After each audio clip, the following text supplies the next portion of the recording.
Good whenever. All right, so today is February 18th, 2023. My name is Sebastiano Cocco. I am a student with the Samuel Proctor Oral History Program. I am at the Solomon Calhoun Community Center in St. Augustine for Resilience Family Fest. I'm also here with Emily Santiana. And I'm interviewing, if you'd like to introduce yourself. Tim McGee, and this is my wife, Penny McGee. All right, it was nice to meet y'all. So, what brings you over here to the Calhoun Community Center? Go ahead. We're visiting the area. We were looking for things to do, and this came up on the list of items on the agenda, and we decided to come over and see what it was all about. All right. We wanted to learn. Of course. Is there anything specific that drew you in? Like, I don't know, books or groups present, anything that caught your attention? The fact that it was a Black History moment, that it happens to be Black History Month. We wanted to go to the Lincolnville Cultural Center, and it came up on there, so we thought, why not? Start here, and we'll make our way over to the Cultural Center and see what we can learn about the history. Yeah, so are you planning to stay long in St. Augustine, checking things around? We are here for a total of a month. We're halfway through that time. We leave on the 4th of March. And How come when we say we're here for a month, everybody goes? So, yeah, we're traveling around in an RV, and we're trying to stay warm, and we were looking for places that we hadn't been before. And St. Augustine sounded like an intriguing city, being one of the oldest settlements in the country. So we thought we'd, spend some We time. typically try to find museums and places to go where our own history teaching learning as young people was pretty short-sighted. So there's, as we've aged and grown, we've learned that there's a lot of our history, a lot of our country's history that we don't know anything about. We're fans of history. We read quite a bit of history, and any opportunity we have to learn about the Black diaspora and the Black experience, Native American experience, things like that, it's always interesting, and I think just helps. Mm-hmm. Yeah, enhances our experience. Yeah. And so it's a first for you in the area in St. Augustine specifically? Yeah. Or Yes. Yeah, we had a couple things on the agenda. There was this, and like Penny said, the museum as well. Mm-hmm.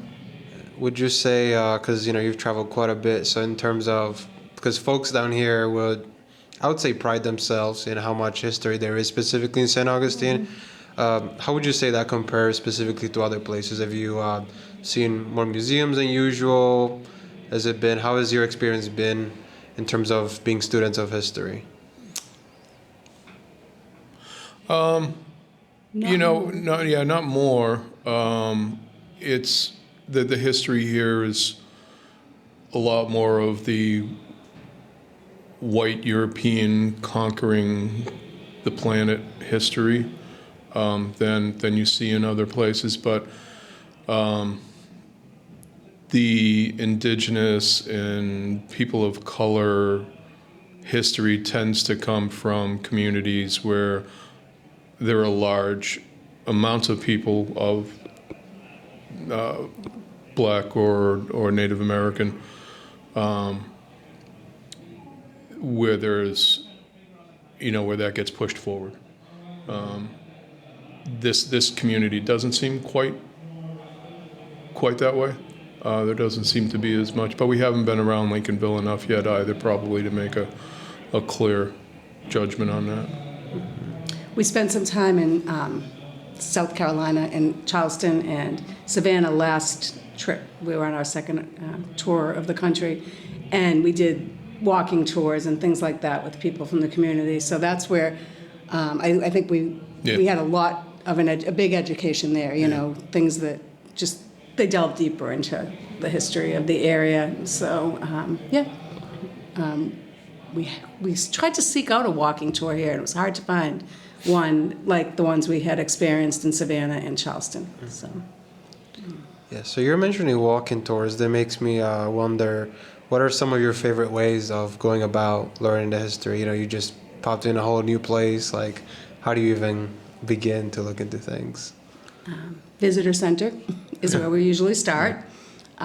We seek out tours. We do seek out walking tours, whatever type of tour you can take. Some are very topical. You know, you might get on a bus or a shuttle or something and get the lay of the land and then kind of take it from there. We do a lot of, I get on the internet. We spend a lot of time just trying to figure out what the area has to offer. So. What she said. Yeah. Yeah, we talk to people that we meet too. We're in an RV, so we do run across a lot of people. Our experience has been that,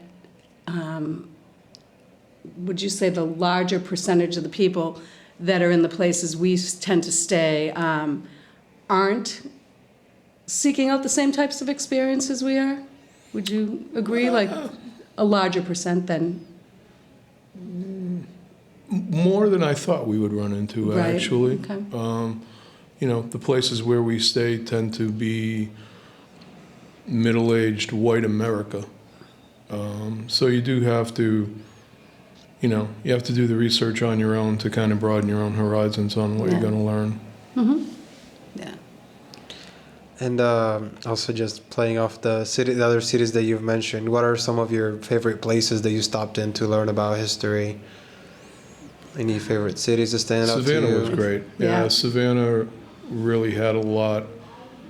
I mean, it just has so much history and the American Revolution and the slave trade and everything that it really, there was really a lot to see there. Charleston as well. Mm-hmm.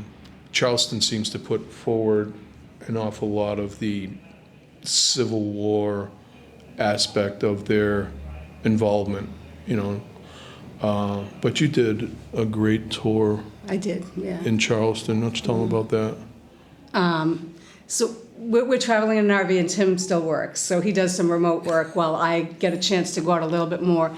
And I did do a tour with a wonderful gentleman down in Charleston who took you to other places that the general tours, the trolley tours or whatever, don't take you to, and just walked around the city with him and just got a whole different perspective of the city. And it was just so in-depth I couldn't even begin to tell you all about it. But you learn, you know, just the back history and the other side of the history, and the history that we don't, you know, always talk about in our book textbooks. And it was done. It's done in a way. It's a pride thing. It's not a either or thing. It's just a, you know, this is the rest of the experience or whatever, and just some of the, I don't know, the symbolism. I like that about everything, whether it's, you know, whoever's history, you know, whatever aspect of history it is. Yeah, you like Architecture and things like that. You know, just the whole picture, you know, and how people lived in these cities. So yeah, it was a really fabulous tour, and you don't get, like, when I started to look for something here, I was having a hard time finding that in a tour. I think it's something that's lacking, or it's difficult to find in this city anyway. Something else that comes to mind, I don't know if you all have ever been to the EJI, the Equal Justice Initiative in Montgomery. They have, I guess it's still a museum, but so something that was really interesting when we got to visit is that so much of the trends right now are like, you know, we know what museum's supposed to look like. There's the artifacts, they're behind a glass, there's a little bit of a caption. Naturally, we do oral history, so already we're a different level, and I've seen it be incorporated where you have the places where, I mean, I'm sure you've seen that you put on the headphones and you listen. Something that I'm wondering is, like, you know, what do you think about more ways in which, because it feels so much of the history, people feel like it's distant from them, or as if they have no point to care about it. What do you make of, like, let's say even like being able to listen, or like more interactive approaches to history? One of the most powerful experiences I've had, and you may agree, was in the African American Museum in Washington. And going into the room where people are in there researching their lineage and seeing that. And we walked in just not even knowing what we were walking into. We walked into the room and we're kind of like, what is this? And, all of a sudden you're like, wow, this is just a very powerful place where people are researching and finding out where their family came from and how their family was treated over the past 300 years. That was mind-blowing. Yeah.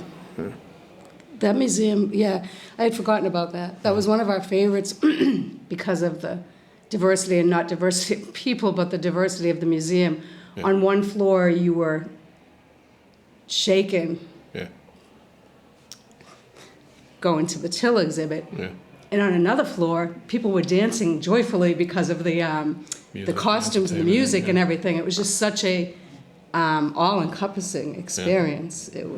Yeah. It was something I felt when I walked out of there, that our kids went on field trips to Washington, D.C., that every 6th or 7th grade child should be brought to, because it was joyful. It was every part of the every emotional. Yeah. And it really was,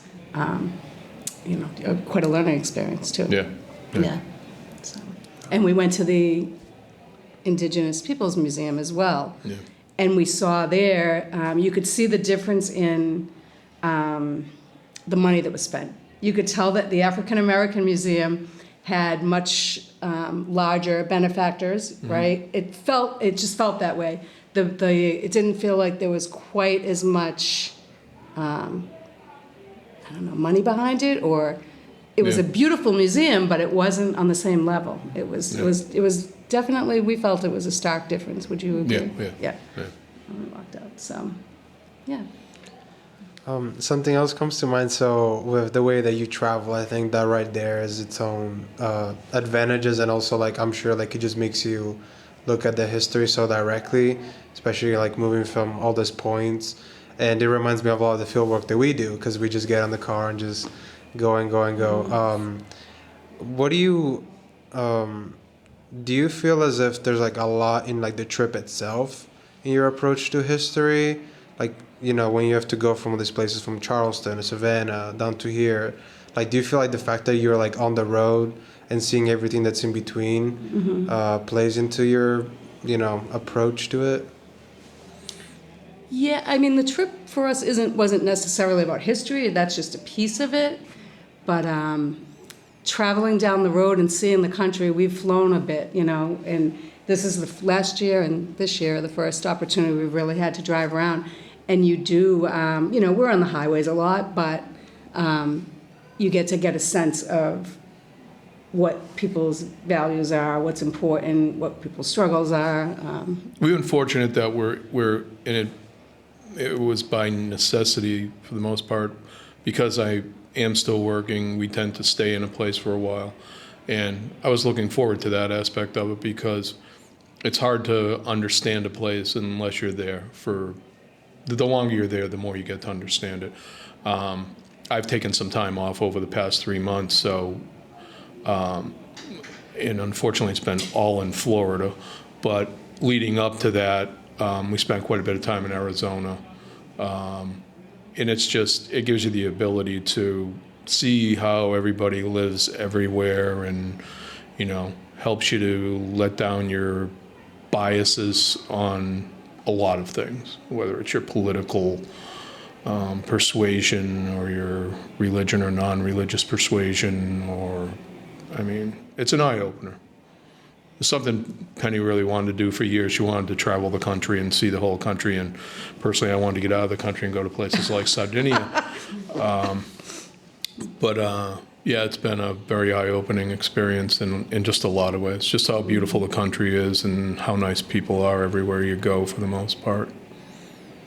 Yeah, I think we've noticed too that, contrary to what you see on television and everywhere, the division, when you start talking to people on a person-to-person level, everything kind of fades away. And, you start to see, I don't know, we're all kind of, everybody's human, and when you can talk to people, I think people, you can persuade people in a way, just having a conversation with people too, about whether it's history or your biases or whatever that may be. Yeah. Any places on the bucket list, especially for? So many. Sardinia. No. In this country, which our goal is to try to kind of see, all the major parts. We know we can't do it all. It's kind of, but we're traveling around. We've kind of gone across the hug the coast, the east coast, the southern. So we're working our way north and more about seeing nature. That's a big piece of it. So, we've done a lot of time for that reason as well. So those are we've got. Yeah, we're trying to, we've spent time on both of the coasts, so we're trying to get a little bit more into the heartland, I guess, of the country. In the north. In the north, yeah. But like Penny said, a lot of what we're doing too is geared towards being in the outdoors and seeing the beauty that the country has to offer, and national parks, things like that. Yeah. Yeah, I actually have one. So you were talking a lot about confronting your biases and kind of learning more and being surprised. I was wondering if there was anything that, like a specific event that maybe prompted you to be encouraged to learn, or if it's just current events, or, what led you to wanting to confront the sometimes uncomfortable history. Oh, I think we've been lifelong learners. We both, have always sought out different experiences. So I don't think that there's something specific. The climate of the country in the past number of years has, it's been challenging and difficult. So we've, in our opinion, and we're trying to kind of come to terms with what our future is going to be like. We thought our future as we aged was going to be very different, and it's kind of been flipped on its, head the last few years, and it's been challenging, so we're trying to kind of come to terms with how, But it also, some of the apprehension for us was, we're from Massachusetts, we're very liberal-minded people, like to think we are, and there was apprehension about going to places like deep Texas. We spent quite a lot of time there. In Florida, yeah. And just learning that, half the shit you got in your head's put there by the news media. It's that, and it's lack of knowledge. It's lack of getting out and meeting people. It's lack of travel. It's lack of reading. And you find that you can sit down with people and talk to people. If you keep certain subjects, off the radar, then things can get along. But there's a sadness in that too, in that you don't feel compelled to talk to people. Like when someone says something stupid, or something that's just something stupid. The gut reaction is to respond, and then you kind of go, this just isn't going to go anywhere,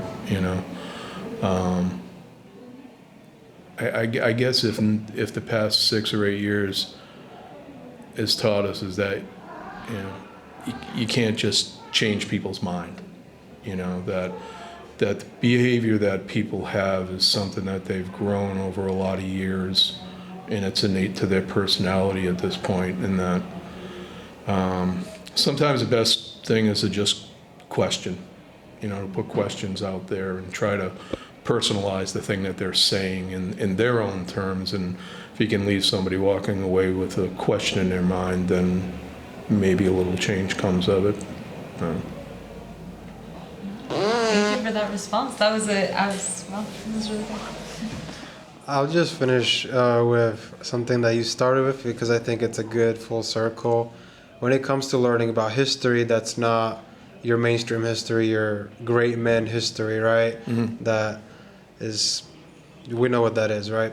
And so if you had to talk to somebody who was like, no, you know what, like, why bother? What's the whole point about learning about all the other stuff?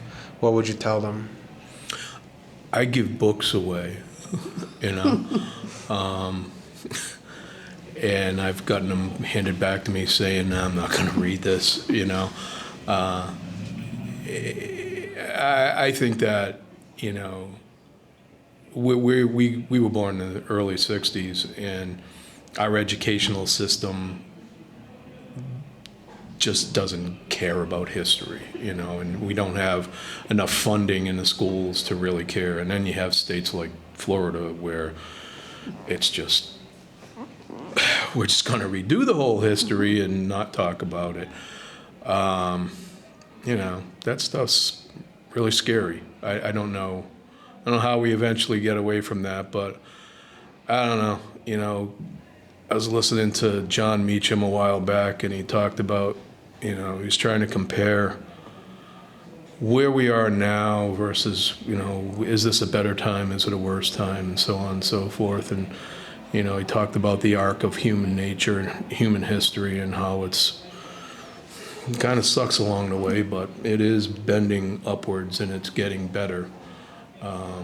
So, I mean, there's a lot of just information out there for people to consume. And if they consume factually based products that just try to recount history, you can learn an awful lot from it, and you can understand the reasons why man does the things they do, and why there were good choices and bad choices, and it's all fascinating. Well, I think it also teaches, I hate the word tolerance, but it teaches us how to get along with each other and where everybody came from. Learning history is important because just understanding each other's struggles and what we all went through to get to the point we're at. So sorry. It wouldn't be an interview in 2023 without a phone ringing. No, it wouldn't, would it? Well, I've heard plenty of the earlier ones. They got it too. So, Yeah. is there anything else? Usually at the end of the interview, we like to give some time and space to just let you speak on anything else that we haven't touched on, if you'd like. Any additional comments?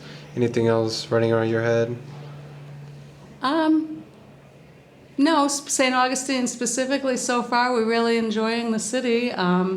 We haven't spent a ton of time, but the little bit we've seen so far has been really nice, and we're really happy to be here and just, learn some more about, what you're all doing. And like I said, I really, truly would love to interview every one of you because I love learning about people and just where people are going and what they're doing and why they're doing it. And it's wonderful to talk to people and hear their stories.